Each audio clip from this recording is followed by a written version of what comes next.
Hello students, welcome to my class. এই ভিডিওতে আমি আলোচনা কৰিম অঙ্কন চ্যাপ্টাৰটোৰ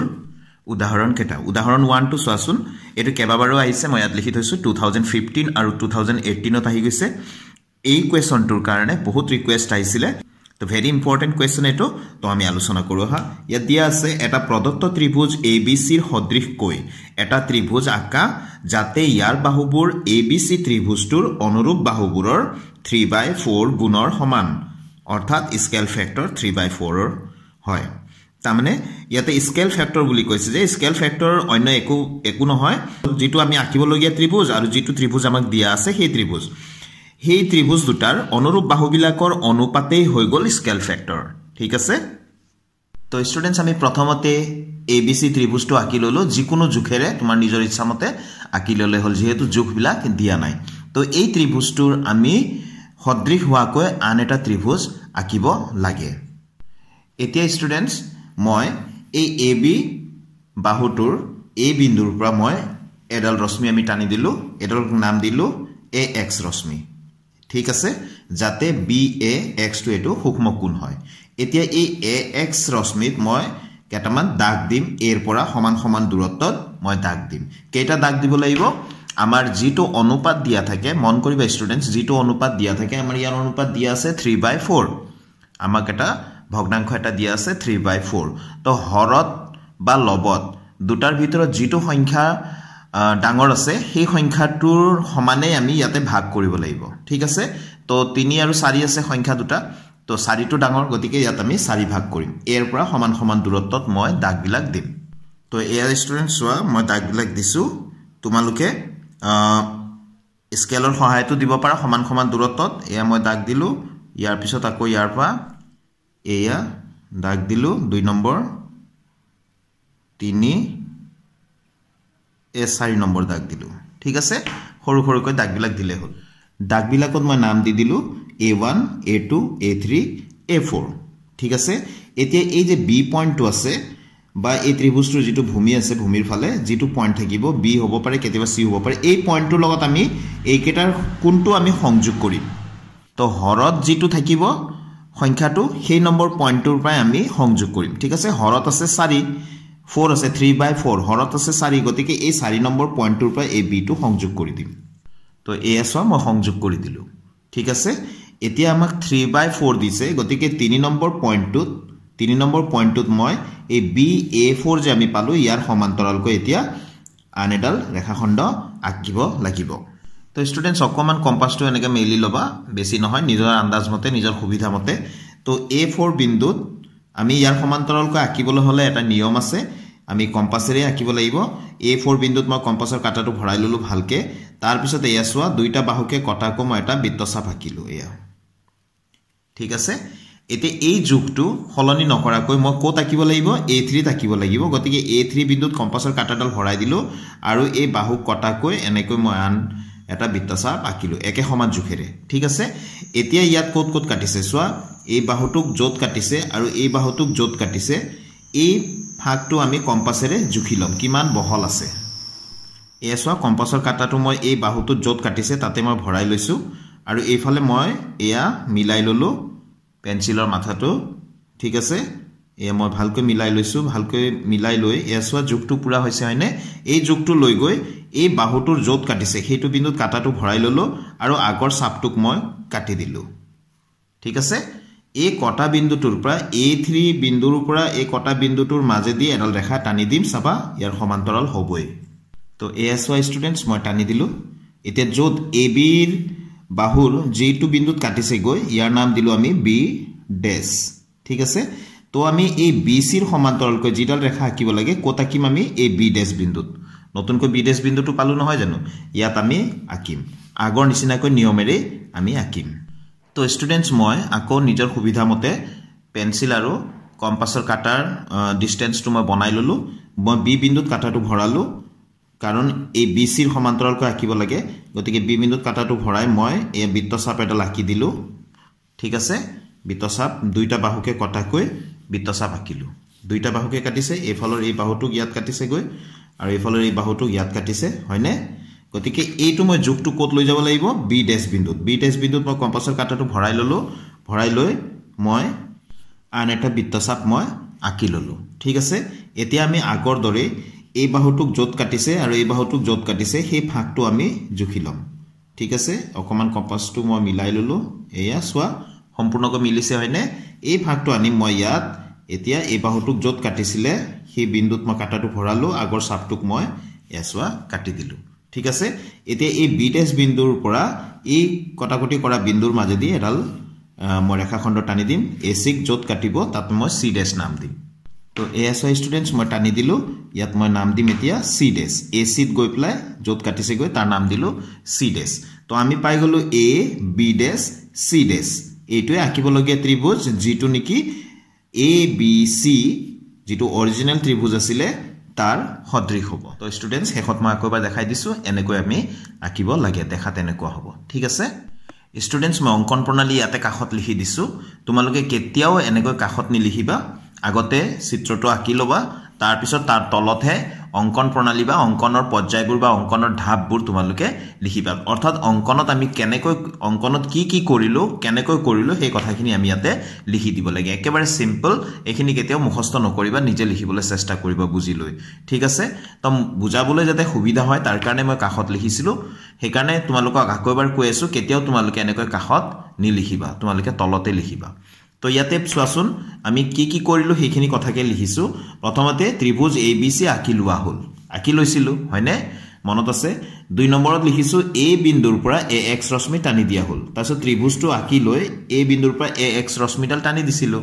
এই AX ৰশ্মিডাল টানি দিছিলো হয়নে তাৰ পিছত কি কৰিছিলো আমি 3 নম্বৰত চোৱাচোন AX ত অৰ্থাৎ AX ৰশ্মিত A1, A2, A3, A4 বিন্দুবোৰ দিয়া হল তো এই বিন্দু কেটা আমি দিছিলো হয়নে কেনেকৈ দিছিলো এই বিন্দুৰ পৰা সমান সমান দূৰত্ব হেকাৰণে ইয়াত লিখি দিছো যাতে A1 অৰ্থাৎ এই টুকুৰাটো A1 সমান A1 A2 A1 A2 সমান A2 A3 A2 A3 সমান A3 A4 এইখিনি কথা মই ইয়াত লিখি দিছো ঠিক আছে 4 নম্বৰত চোৱা আমি কি কৰিছিল তাৰপিছত B A4 সংযোগ কৰা হল তাৰপিছত এইখিনি কাম কৰাৰ পিছত B আৰু A4 টো সংযোগ কৰি দিছিলো হয়নে B আৰু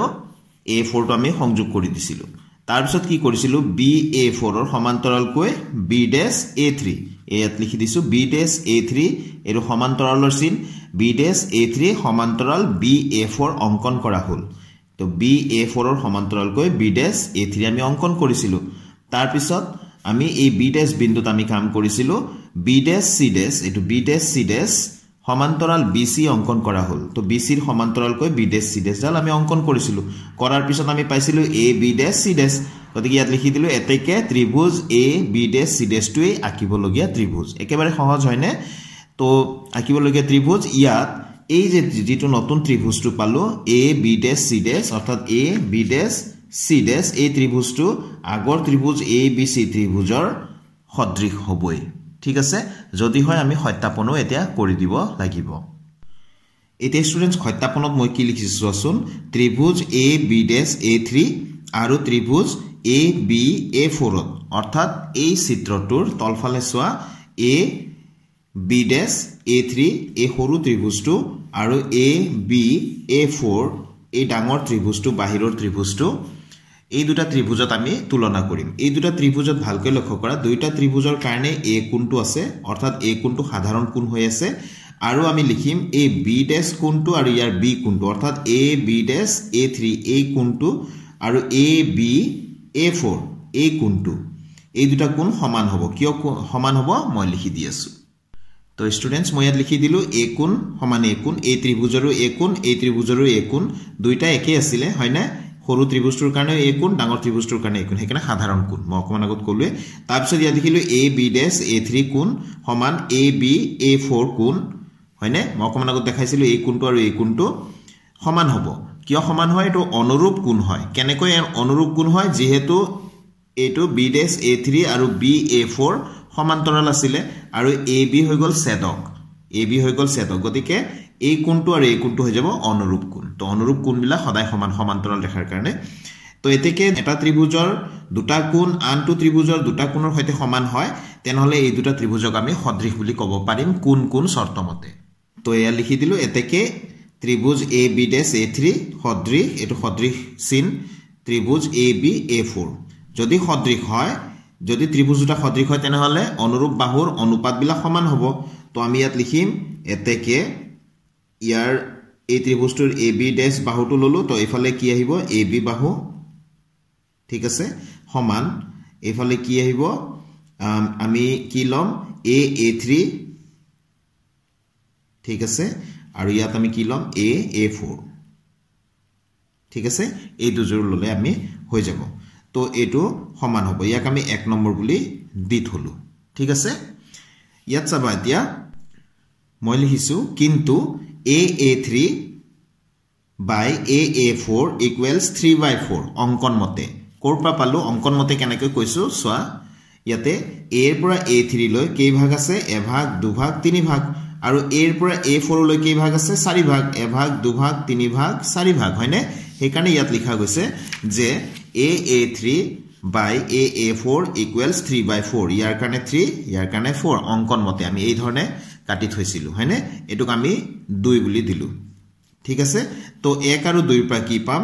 AB dash by AB মানে এখিনি আছিল তো ইয়াৰ মানটো আমি পাই গলো 3/4 গতিকে আমি লিখিব পাৰিম 1 আৰু 2 ৰ পৰা AB dash by AB equals 3/4 ইয়াক 3 নম্বৰ সমীকৰণ বুলি নাম দি থলো ঠিক আছে এতিয়া স্টুডেন্ট সাবা আমি এই তলৰ দুটা ত্ৰিভুজ আমি তুলনা কৰিলো এতিয়া একেদৰে আমি ওপৰৰ দুটা ত্ৰিভুজ AB dash C dash এই ত্ৰিভুজটো আৰু ABC এই দুটা ত্ৰিভুজটো আমি সদৃশ বুলি ক'ব পাৰো আমি একেদৰে বুলি লিখি দিলে হ'ল বাৰে বাৰে আমি আগৰ নিচিনাকৈ দেখুৱাই নাথাকিলে হ'ব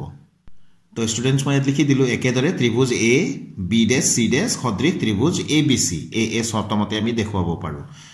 তো আমি ইয়াৰ পৰা লিখিব পাৰো এতেকে যদি সদৃশ হয় তেনেহলে অনুৰূপ বাহুৰ অনুপাতবিলাক সমান হ'ব AB dash ইয়াৰ পৰা আহিব AB সমান ইফালে B dash C dash ইয়াত আহিব BC ঠিক আছে আৰু ইয়াত যদি আমি AC dash লিখো তেনেহলে ইয়াত আহিব AC ঠিক আছে এটুক আমি দিলো 4 নম্বৰ ঠিক আছে এতিয়া ইয়াত চোৱা AB dash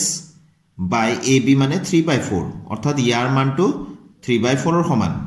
তো ইয়াৰ সমান আকৌ A2 হয় ইয়াৰ সমান আকৌ A2 হয় তাৰ মানে গুটেই কেটাৰ মান কিমান হ'ব 3/4 তো স্টুডেন্টস সেইকাৰণে মই ইয়াত লিখি দিলো 3 আৰু 4 ৰ পৰা AB dash by AB equal B dash C dash by BC equals AC dash by AC equals 3/4 তো এইখিনি লকে আমি দেখাব লগিয়া এবাৰ উদাহৰণ 2 টো চাইছো ইয়াতে আছে এটা নিৰ্দিষ্ট ত্ৰিভুজ ABC ৰ সদৃশ কৈ আন এটা ত্ৰিভুজ আকা যাতে ইয়াৰ বাহুবোৰ ABC ত্ৰিভুজটোৰ অনুৰূপ বাহুবোৰৰ 5/3 গুণৰ সমান অৰ্থাৎ স্কেল ফ্যাক্টৰ 5/3 তো ইয়াতে সোৱা এবাৰ এই অনুপাতটো বা এই ভগ্নাংশটো দিয়া আছে অপ্ৰকৃত ভগ্নাংশ 5/3 আগৰটো আছিল 3/4 ওপৰটো সৰু তলৰটো ডাঙৰ এবাৰ ওপৰটো ডাঙৰ তলৰটো সৰু দিয়া আছে তো একো কথা নাই ভয় কৰিবলগে একো নাই একে ধৰণে আমি আকিম আগতে সাবা যেটো ত্ৰিভুজ আকিব লগিয়া আছিল অৰ্থাৎ A B dash C dash হেতু আছিল ভিতৰত হয়নে এবাৰ যেহেতু এটো অপ্ৰকৃত ভগ্নাংশ দিয়া আছে গতিকে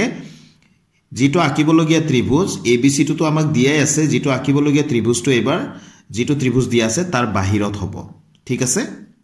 তো প্ৰথমতে স্টুডেন্টস আমি যিকোনো জুখেৰে ত্ৰিভুজ ABC আকি ললো এতে A বিন্দুৰ পৰা AX ৰশ্মি আমি টানি দিম স্টুডেন্টস মই টানি দিলো AX ৰশ্মি ঠিক আছে ইয়াত নাম দিলো X বুলি এতিয়া আমি ইয়াতে সমানে কিমানকৈ ভাগ কৰিব লাগে A বিন্দুৰ পৰা আমি ভগাব লাগিব A বিন্দুৰ পৰা কেই ভাগ কৰিব লাগিব সাবা আমাক ভগ্নাংশটো দিয়া আছিল 5/3 তো 5 আৰু 3 ৰ মাজত কোনটো ডাঙৰ 5 টো ডাঙৰ গতিকে 5টা ভাগ সমানে সমানে কৰিব লাগিব তো স্টুডেন্টস এয়া এই বিন্দুত মই কাটাটো ভৰাই লৈছো এয়া মই এতিয়া ভগাম দাগ দি যাম মানে এয়া দাগ দিলো এটা যত দাগ দিছো তাতে কাটাটো ভৰাম দুটা এয়া তিনিটা যত দাগ দিছো মই তাতে কাটাটো ভৰাই ভৰাই গৈ থাকিম এয়া হৈ গল 4টা এইটো 5 নম্বৰ দাগটো এতিয়া স্টুডেন্টস মই দাগ বিলাকৰ নাম দি ললো A1 A2 A3 A4 A5 এতিয়া স্টুডেন্টস আমি এই B ৰ লগত আমি একেটা পইণ্টৰ ভিতৰত কোনটো পইণ্টৰ লগত আমি সংযোগ কৰিম তোমালোকে হৰত যেটো থাকিব সেই নম্বৰ পইণ্টৰ লগতে সংযোগ কৰিবা হৰত কি আছে 3 আছে গতিকে 3 নম্বৰ পইণ্টৰ সৈতে এটো সংযোগ কৰিবা ঠিক আছে তো মই সংযোগ কৰি দিম B আৰু A3 এছৰ B আৰু A3 মই সংযোগ কৰি দিলো এতিয়া এই A5 ৰ পৰা এই BA3 ৰ সমান্তৰালকৈ এডাল ৰেখাখণ্ড টানিব লাগে তাৰ মানে আমি এই AB টোক আমি বঢ়াই দিব লাগিব হয়নে তো এসো ষ্টুডেন্টস মই ড্যাশ ড্যাশ কৰি প্লাই মই এনেকে AB ডালক এফালে লৈ বঢ়াই দিছো এতিয়া আমি এই A5 পইণ্টৰ পৰা আমি ইয়াৰ সমান্তৰালকৈ BA3 ৰ সমান্তৰালকৈ আঁকিম তো ষ্টুডেন্টস মই এতিয়া যেহেতু BA3 ৰ সমান্তৰালকৈ আঁকিব লাগে গতিকে মই A3 পইণ্টত কম্পাছৰ কাটাটো ভৰাই ললো আৰু অকমান এটো ফাক কৰি লৈছো ফাক কৰি লৈ প্লাই দুইটা বাহুতে কটাকো মই এডাল বৃত্তচাপ আঁকি লৈছো ঠিক আছে তো এই যোগটো আনিলো এই যোগটো মই উলুটা পুলুটা নকৰাকে A5 ত আনিলো A5 ত মই এতিয়া এটো আঁকিলো ইয়া ঠিক আছে এতিয়া ষ্টুডেন্টস এই টু কিমান ফাক আছে এটো মই জুখি ললো ঠিক আছে জুখি লৈ মই ইয়াত আনিলো ইয়াত এতিয়া এই আগৰটো কেনেকে কাটিবলৈ চেষ্টা কৰিম তো কাটিছে হয়নে তো এই কটা বিন্দুটোৰ পৰা A5 ৰ পৰা মই এনেকে এডাল ৰেখাখণ্ড টানি দি তো ASY ষ্টুডেন্টস মই টানি দিলো ইয়াত যত কাটিলে গৈ এটো B আছিল নহয় গতিকে মই এটোৰ নাম B ড্যাশ দিম ঠিক আছে তো B ড্যাশ দিলো তো এই B ড্যাশৰ পৰা আকৌ এই BC ৰ সমান্তৰালকৈ আমি এই যি ধৰণে আঁকিলো সেই ধৰণে আন এডাল ৰেখাখণ্ড আঁকিম আৰু AC ক আমি ওপৰলৈ বঢ়াই দিম ঠিক আছে তো এই ষ্টুডেন্টস মই AC ক বঢ়াই থলো এতিয়া মই ইয়াৰ পৰা যোগটো লৈ ললো এয়া মই ললো এটো মই কত আঁকিব লাগিব B ড্যাশত আঁকিব লাগিব ঠিক আছে এই বাহুটো কটাকৈ এনেকে আঁকি ললো এতিয়া এটো কিমান ফাক আছে আমি জুখি লম তো ASY ষ্টুডেন্টস মই জুখি ললো এয়া ঠিক আছে এটো যোগটো আনি মই ইয়াত এতিয়া দিম এটো কাটি লম এয়া কাটি ললো এতিয়া এই কটা বিন্দুৰ মাজেদি B ড্যাশৰ পৰা এনেকে টানি দিম তো ষ্টুডেন্টস এয়া মই B ড্যাশৰ পৰা এই কটাকটি কৰা বিন্দুৰ মাজেদি